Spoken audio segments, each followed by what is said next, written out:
Hey guys, it's Brandon from Brandon's Baseball Cards.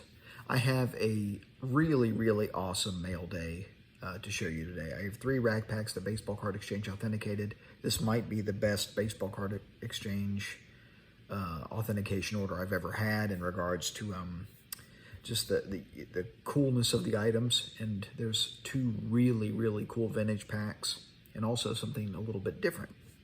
And I'm going to start with what's different because it's very different for me. It's actually a junk wax item. This is a 1991 Donruss, if you can believe it, rack pack that has 3 Diamond Kings on top. I've been collecting unopened material for the last 4 or 5 years, give or take, and I've looked at a lot of Donruss racks. Thousands and thousands of Donruss racks. I've never once seen one that had 3 Diamond Kings on top. So, pretty awesome. There's no Hall of Famers. It's Dave Righetti, someone I don't even know, and Chuck Finley. Chuck Finley was a pretty good ball player. But that is the first rack. But 1991 Donruss. That's pretty cool. I don't know if I'll see another one with the 3 Diamond Kings on top. So, something different. Okay, now out of the last 2, I'm kind of struggling with which one to show first. They're both awesome, but for different reasons. I guess I'll start with the non-Hall of Famer rack first. This is a 1977 Topps rack pack. And I got this pack from Kurt Christensen, whose company is Ripping Vintage Packs. And he posted in the Facebook group a while back a bunch of pictures of 76 Topps football racks, 77 Topps football racks, and 77 Topps baseball racks. They were all raw. He had done a bulk deal with somebody and gotten them. And I sent him a message and inquired about purchasing one of the 77 racks from him, the 77 baseball racks from him, just because I didn't have the means to buy them all. But I really like this one because of the George Scott card and the fact that he has this shark tooth necklace on. I was really struck by this pack.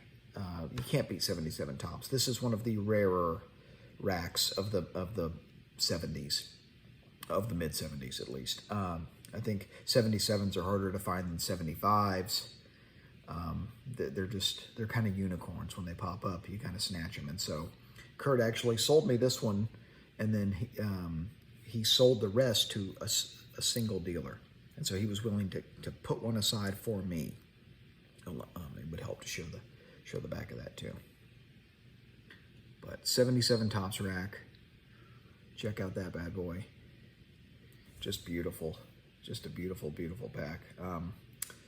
My kids just went to bed. I haven't had time to actually really look at these. I'm going to show that again just because that's just gorgeous. Look at the header on that. Pretty cool. Nice pack. And so, yeah, Kurt, if you watch this, I appreciate it, man. You're a good guy in this hobby. I really appreciate it because he didn't have to do that. He could have just sold them all to the other guy. That would have been easier for him, right? This is, and he shipped it right to Baseball Card Exchange for me because he knows I like my rack packs to be wrapped. So, again, if you watch this, Kurt, appreciate it, brother. Thanks, man. The last pack, there's a story behind this pack.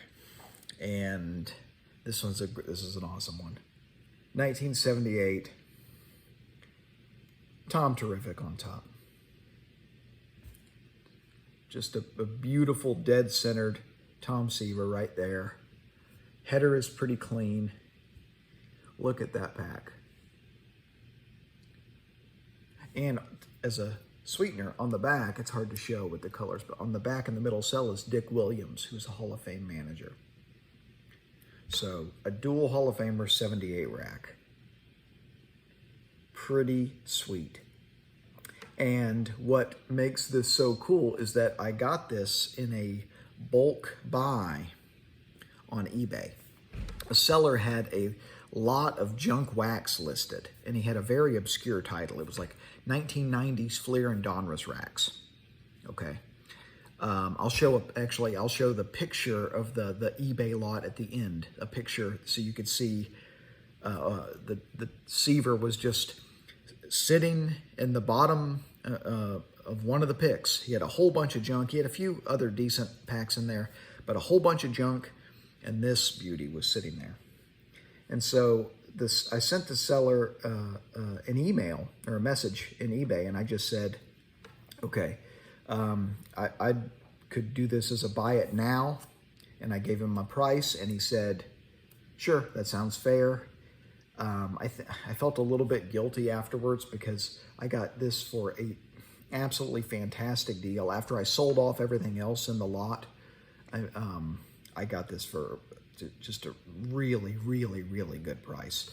But I tried to give him a price where I knew I could basically get this rack at a substantial discount, right? And he could have said no, right? I threw an offer out there anticipating he would say no, and he actually said yes, which surprised me. But I got this on eBay as part of a bulk lot. And this is the only one I wanted. I literally either sold off the rest or gave away the rest as Christmas presents to people. And let my kids rip a few of the packs. There were 90 Fleer in there. There were 88 Donruss in there. 85 Donruss in there. A few of the 85 Donruss racks were roached, so I just opened them because they were falling apart. But sitting there in this picture with a bunch of junk wax was this absolutely gorgeous 78 Topps Tom Seaver rack. So one of my favorite Seaver cards. So that is what I have for you. And that's about as good as a mail day as it gets. That's pretty sweet. For a guy who really lives in the 76 to 85 range, typically it's kind of cool to get the 91 rack. But anytime you can get some 70s items and you deal with good people in the process, working with Kurt to get the 77, it means a lot to me when people are willing to help you out and, you know, put aside an item specifically for you when, you know, they don't have to do that. He didn't have to do that. He could have just said, I'm just selling them to this guy because he wants to take them all. He helped me out. And so I will be sure to pay that forward. And I try to be a good hobby citizen. And I think it's important to be a good hobby citizen and pay it forward. But that is what I have for you guys tonight. Hope you enjoyed seeing those. Thanks for listening till the end. Sorry for the rambling, but I had to share some stories there. Keep collecting vintage and open baseball. Take care of each other, everybody.